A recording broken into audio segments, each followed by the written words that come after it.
तो कैसे हैं आप सब लोग। आप सबके सामने एक बहुत ही डरा देने वाली भयानक कहानी लेकर आया हूँ। अगर आप सबको पसंद आती है तो कृपया चैनल को सब्सक्राइब कीजिए और लाइक कीजिए, कमेंट में जरूर बताइए। तो बिना वक्त गवाए हम शुरू करते हैं। बुलंदशहर जिले के रहने वाले राम सिंह जी, जो कि मजदूर थे, हल बेचने का काम करते थे।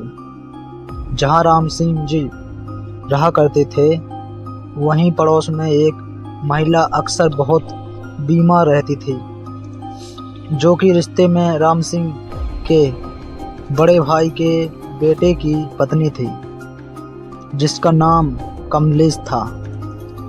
कमलेश का बहुत इलाज कराने पर भी उसकी बीमारी ठीक नहीं हुई और एक दिन उस बीमारी ने कमलेश की जान ले ली। वह सबकी बहुत लाडली थी।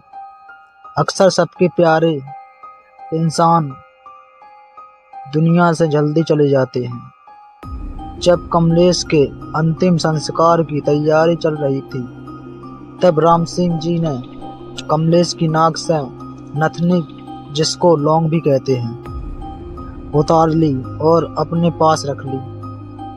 राम सिंह जी गांव-गांव घूमकर फल बेचा करते थे, जिसके कारण उन्हें घर लौटने में देर हो जाती थी। एक दिन की बात है, वह फल बेचकर घर लौट रहे थे। रात के करीब 11 बजे होंगे। वह एक वीरान रास्ते से अपनी साइकिल लेकर घर की ओर जा रहे थे कि अचानक उन्हें अपनी साइकिल पर वजन महसूस हुआ और वह सोचने लगे कि आज क्या हो गया, मेरी साइकिल ऐसे क्यों चल रही है, जैसे इस पर बहुत बोझ रखा हो। साइकिल के ऊपर वजन बढ़ता ही जा रहा था, जिससे साइकिल चलाने में राम सिंह जी को काफ़ी दिक्कत हो रही थी। तभी अचानक उन्होंने पीछे की तरफ मुड़ के देखा तो राम सिंह जी क्या देखते हैं, एक डरावनी शक्ल की औरत उनकी साइकिल पर बैठी थी। राम सिंह जी पसीने पसीने हो गए और वे बेहोश होकर सड़क पर गिर गए।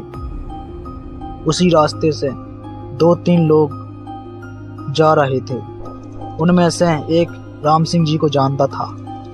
व्यक्ति उन दोनों व्यक्तियों की सहायता से राम सिंह जी को उनके घर छोड़ गया।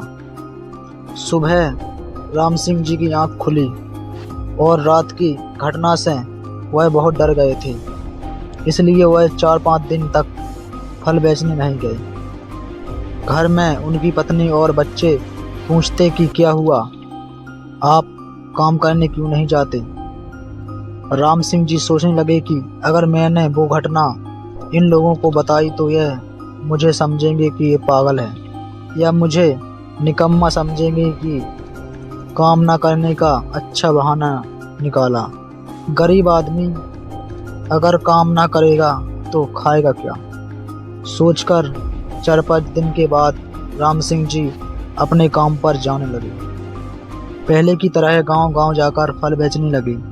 आज फिर उन्हें घर जाने में देर हो गई। जैसे ही वह उस सुनसान रास्ते पर आए, उनको एकदम से उसी दिन की घटना और उस औरत का भयानक चेहरा याद आ गया। अब वो अपनी साइकिल को तेजी से चलाने लगे।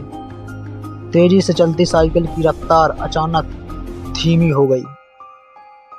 राम सिंह जी बहुत ताकत लगा रहे थे, लेकिन साइकिल की रफ्तार थी कि जो धीरे धीरे धीमी हो रही थी।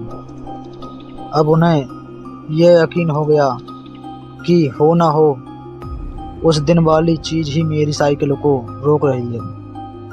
उन्होंने इस बार हिम्मत करके बिना पीछे मुड़े पूछा, तुम कौन हो और तुम मुझे क्यों परेशान कर रही हो? मैंने तुम्हारा क्या बिगाड़ा है? साइकिल के पीछे से आवाज आई, चाचा मैं कमलेश।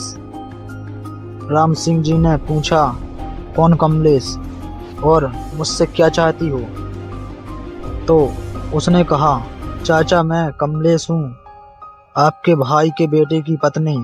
तो राम सिंह जी ने कहा, हाँ बेटा कमलेश, क्या बात है और तुम मुझे डरा क्यों रही हो? तब कमलेश बोली, चाचा जी आपके पास मेरी लौंग है जो आपने मेरे मरने के बाद मेरी नाक से निकाल ली थी। मैं बस उसी को लेने आई हूँ। मेरा आपको डराने का बिल्कुल भी इरादा नहीं था। राम सिंह जी ने कहा, ठीक है बेटा, मैं तुम्हारी लौंग वापस कर दूंगा। बड़े भैया को। तो कमलेश ने कहा, नहीं चाचा जी, मेरी लौंग को आप वहीं रखना जहाँ पर मेरा अंतिम संस्कार हुआ था। दूसरे दिन उन्होंने वैसा ही किया जैसा कमलेश ने कहा। उस लौंग को अंतिम संस्कार वाली जगह पर रख आए। उस दिन के बाद फिर कमलेश राम सिंह को कभी दिखाई नहीं दिया। अगर आप सबको ये कहानी पसंद आती है तो कृपया चैनल को सब्सक्राइब कीजिए। धन्यवाद आप सब।